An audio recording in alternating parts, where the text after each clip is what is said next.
baka naman pwede magtrabaho muna ako, hindi na ako mapagtrabaho eh. Di ba?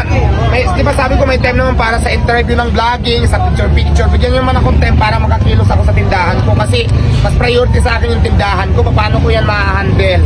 Kung dyan na lang ako nakarap sa camera nyo. Tama po ba? Hindi ko na masikaso. Hindi ko alam kung may nangungupit na. Hindi ko alam kung ano yung kulang. Tama. Every time na pupunta ako dyan, wala, nandyan na lang kayo. Gusto nyo kayo, nakarap na lang ako sa camera nyo. Pag hindi ka na pagbigyan, galit kayo. Sasabihin nyo masama ang ugali. Nakapokus ako sa tindahan ko. Tama. Di ba po sana po maintindihan nyo ako? Naintindihan ko po kayo, support tayo, nagpapasalamat ako doon. Pero kailangan ko lang talagang konti pang unawa nyo.